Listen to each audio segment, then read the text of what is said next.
TMC सांसद दिनेश त्रिवेदी ने राज्यसभा में बयान दिया कि उन्हें पार्टी में घुटन हो रही है, इसलिए वो इस्तीफा दे रहे हैं। उन्होंने कहा कि जिस तरह की हिंसा पश्चिम बंगाल में हो रही है उससे उन्हें बहुत तकलीफ हो रही है और वो अब वापस बंगाल जाना चाहते हैं।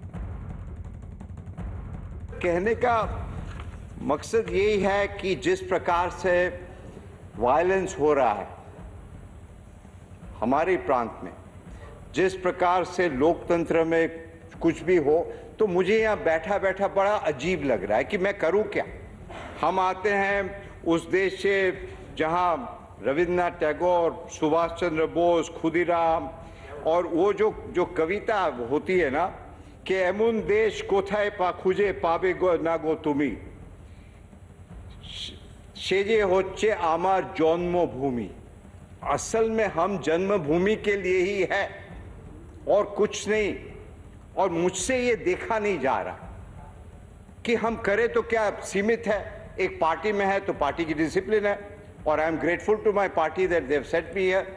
मगर मुझे अब थोड़ी घुटन महसूस होती है कि हम कुछ कर नहीं पा रहे, उधर अत्याचार।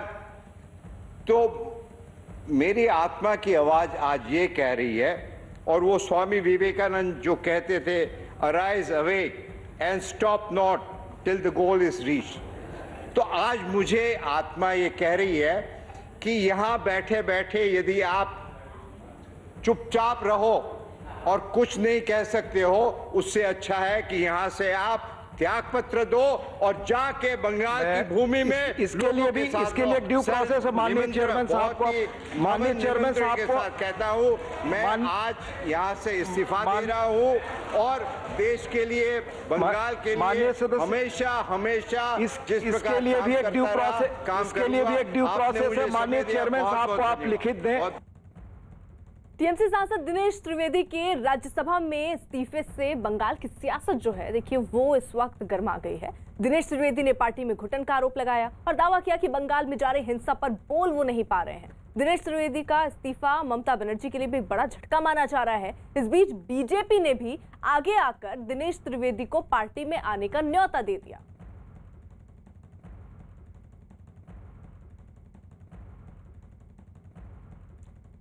आशिका सिंह हमारे साथ, हमारे सहयोगी इस वक्त कोलकाता से जुड़ चुकी हैं। साथ ही साथ अरुण सिंह हमारे साथ दिल्ली में मौजूद हैं और वो दिनेश त्रिवेदी के आवास के बाहर इस वक्त मौजूद हैं। किस तरीके की हलचल आप देख रहे हैं अरुण, क्योंकि अब फोन पे फोन तो आ ही रहे हैं, क्या कोई बीजेपी के नेता या बड़े नेता वहां पहुंच रहे हैं मिलने भी? देखिए अर्पिता, अभी तो दिनेश त्रिवेदी खुद ही अपने घर पे नहीं आए। उनके घर पे अभी अंदर से गेट बंद है, तो वो खुद ही नहीं आए हैं। दूसरे दल के नेताओं के आने का अभी सवाल ही नहीं पैदा होता। सवाल सिर्फ यह है कि दिनेश त्रिवेदी ने राज्यसभा में जो अपने इस्तीफे की घोषणा की, वो समय ऐसा है जो ममता बनर्जी के लिए खासा मुश्किल खड़ा करेगा। दिनेश त्रिवेदी की ममता बनर्जी से अनबन ये कोई पहली बार नहीं है। रेल मंत्री रहते हुए जब उन्होंने भाड़ा बढ़ाया था, उसके बाद ममता बनर्जी ने उनको इस्तीफा देने पर मजबूर किया था। बाद में स्वास्थ्य राज्य मंत्री भी वो बने थे। पार्टी की तरफ से भी 1 साल भी नहीं हुआ जब उनको राज्यसभा भेजा गया। इसके बावजूद कि वो पिछले लोकसभा चुनाव में हारे थे, राज्यसभा में पार्टी ने भेजा। लेकिन दिनेश त्रिवेदी ने ऐसे समय में जब ममता बनर्जी की पार्टी को एक के बाद एक झटका लग रहा है और ये सब जाकर के उस दल में मिल रहे हैं, यानी बीजेपी में, जो सबसे कड़ी चुनौती ममता बनर्जी को दे रहा है पश्चिम बंगाल में। तो शुभेंदु अधिकारी की आप बात करिए, आप वैशाली डालमिया की बात करिए, आप राजीव बनर्जी की बात करिए, और अब सबसे बड़ा नाम दिनेश त्रिवेदी का जुड़ा है, जो एक समय में ममता बनर्जी के दाहिने हाथ हुआ करते थे और रेल मंत्रालय दिनेश त्रिवेदी को देना ये बताता था कि कितने करीब वो नेतृत्व के हैं। लेकिन ऐसे समय में जब ममता बनर्जी कमजोर हो रही हैं, उनका साथ छोड़ करके उनकी पार्टी के नेता जा रहे हैं, मंत्री जा रहे हैं, तब दिनेश त्रिवेदी का साथ छोड़ना निश्चित रूप से उनके लिए एक बड़ा झटका है। और इस बात के कयास भी लगाए जा रहे हैं कि वो बीजेपी में शामिल हो सकते हैं, यानी उस पार्टी में जो ममता बनर्जी के लिए मुश्किल का सबब पश्चिम बंगाल में बनी हुई है, और वो भी विधानसभा चुनाव से ठीक पहले। अरुण जरा रहिए आप साथ। इस बीच जरा 2 तस्वीरें भी दिखा दें अपने दर्शकों को। ये महत्वपूर्ण तस्वीरें देखिए इसलिए क्योंकि ममता बनर्जी को एक कड़ा झटका यहाँ एक के बाद एक मिलते हुए जा रहे हैं। जहां एक तरफ राज्यसभा से इस्तीफा दिनेश त्रिवेदी ने दिया, वहीं शुभेंदु अधिकारी पे एक कहते बड़ा झटका जिससे अभी तक टीएमसी ऊपर नहीं पाई है। आशिका हमारे साथ है। आशिका, एक के बाद एक बड़ा झटका टीएमसी पार्टी को यहाँ पर लग रहा है, तो क्या टीएमसी इसको पहले से इस बात की आभास नहीं कर पाई और पहले से चीजों को सुधार नहीं लिया गया? क्योंकि दिनेश त्रिवेदी के बारे में तो ये भी कहा गया कि उनको पहले भी वो नाराज हुए थे पार्टी से, लेकिन मना लिया गया। इस बार क्या मनाने में कामयाब नहीं रह पाई टीएमसी या प्रयत्न ही नहीं किए गए? देखिए, इस बार जो है दिनेश त्रिवेदी किस रुख करवट करेंगे, ये खबर अभी तक तृणमूल कांग्रेस को भी नहीं लगी थी। हाँ, कई बार नाराज़ हो चुके हैं, कई बार मनाया गया है। ये भी बता दूं कि न सिर्फ एक वरिष्ठ नेता हैं बल्कि ममता बनर्जी के करीबी रहे हैं। बहुत ही कम ऐसे नेता हैं, मैं बहुत सालों से देख रही हूँ तृणमूल कांग्रेस को, दिनेश त्रिवेदी को, बहुत ही कम ऐसे नेता हैं जिनके नाम के पीछे जी लगा करके ममता बनर्जी संबोधित करती हैं। उनमें से एक दिनेश त्रिवेदी आज जो है ये लगभग संकेत दे चुके हैं कि साथ छोड़ रहे हैं। जो शब्दों का इस्तेमाल किया गया, मैं उस पर भी चाहूँगी कि गौर करें। दम घुट रहा है, काम करने नहीं दिया जा रहा है, ये पहले भी हम सुन चुके हैं। चाहे शुभेंदु अधिकारी हो, राजीव बनर्जी हो, यही आरोप लगा करके तृणमूल से वो बाहर हुए थे। तो अब जबकि राज्यसभा से इस्तीफा दे चुके हैं दिनेश त्रिवेदी, तो ऐसे में आगे क्या रुख होगा? जो सूत्र है वो ये बता रहे हैं कि आने वाले दिनों में जल्द ही बीजेपी में शामिल हो सकते हैं दिनेश त्रिवेदी। तो ऐसे में आगे क्या कदम उठाते हैं? क्या तृणमूल कांग्रेस भी अगले 1-2 दिन में वो छोड़ेंगे? क्या करेंगे? ये देखने की बात है। ठीक है आशिका, रहिए जरा सा। देखिए, बीजेपी के बंगाल प्रभारी इस बीच कैलाश विजयवर्गीय, उन्होंने तृणमूल कांग्रेस को बुआ भतीजे की पार्टी करार दिया और उन्हें बीजेपी में आने का न्योता दिया है। जो भी अच्छे राजनीति क्षेत्र में काम करने वाले लोग हैं, जो ईमानदारी से काम करना चाहते हैं, प्रदेश की सेवा करना चाहते हैं, देश की सेवा करना चाहते हैं और राजनीति के माध्यम से एक बड़ा समाज सेवा करना चाहते हैं, वो कोई भी टीएमसी में नहीं रह सकता, क्योंकि टीएमसी माफियाओं की पार्टी हो गई, माफियाओं को संरक्षण देने वाली पार्टी हो गई और बुआ भतीजे के अलावा वहाँ कोई दूसरा नेता नहीं है। और उनके अहंकार के कारण हर स्वाभिमानी अपने आप को कहीं ना कहीं ठगा हुआ सा महसूस करता है। पर टीएमसी ने दिनेश त्रिवेदी पर जोरदार हमला बोला। टीएमसी नेता मदन मित्रा ने इशारों में दिनेश त्रिवेदी की तुलना गद्दार से कर दी। हम एक तृणमूल का वर्कर, लेकिन ये तो मेरा सामने देखा है कितना बड़ा बड़ा पोस्ट बनाया था ममता बनर्जी, खाली नोबल नहीं दिया, नोबल चढ़ के सब कुछ दिया था, तो वो भी चला गया।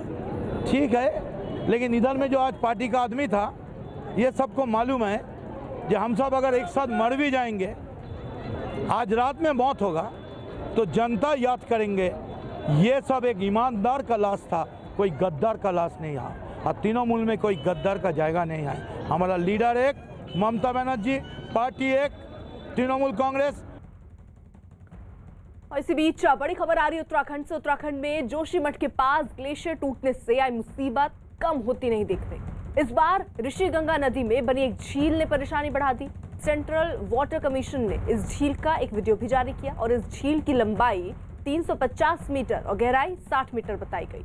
उत्तराखंड सरकार ने झील की जांच के लिए एसडीआरएफ और एनडीआरएफ की 8 सदस्यों वाली टीम को भेजा है। मुख्यमंत्री त्रिवेंद्र सिंह रावत ने कहा कि सरकार सैटेलाइट के जरिए झील पर नजर बनाए हुए है और लोगों को इसमें घबराने की जरूरत नहीं है।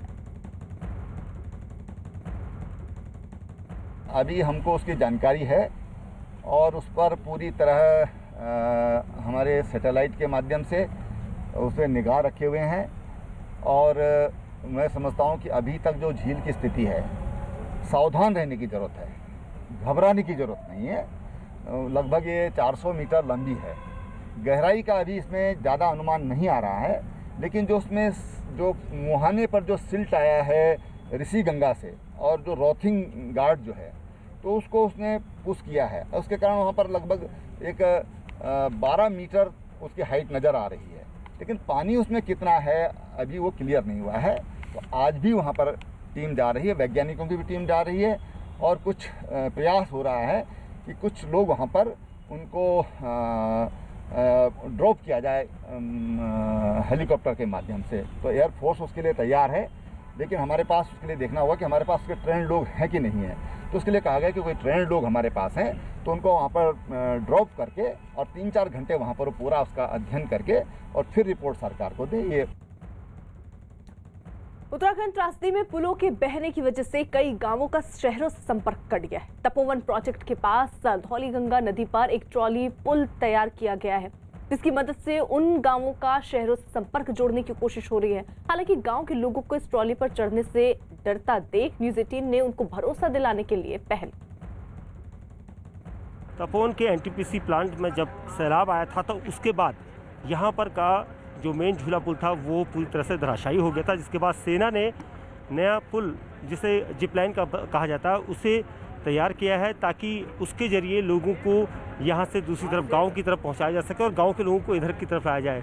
न्यूज़ 18 इंडिया की तरफ से हम भी यहाँ पर कोशिश कर रहे हैं कि हम इसी तरीके से वहाँ तक जाएं और हालात को देखें, क्योंकि ये बताया गया कि काफ़ी जो रिस्की है, फिर भी कोशिश रिस्क लेने की इसलिए है क्योंकि हम दिखाना चाहते हैं कि इसमें कोई डर नहीं है। लोग जो गांव के निवासी हैं वो उनको डर है कि इसमें कितना रिस्क होगा, लेकिन यहाँ पर ये महफूज है क्योंकि सेना के द्वारा पूरी तरह से इसे तैयार किया गया है और ये कहा गया है कि इसमें जो आसानी से आप उधर जा सकते हैं और वहाँ से दूसरी तरफ से जो गांव के लोग हैं इधर आ सकते हैं। इससे एक संपर्क भी लोगों का जो है आसपास रहेगा, साथ ही लोग बिना झिझक यहाँ से जा सकते हैं।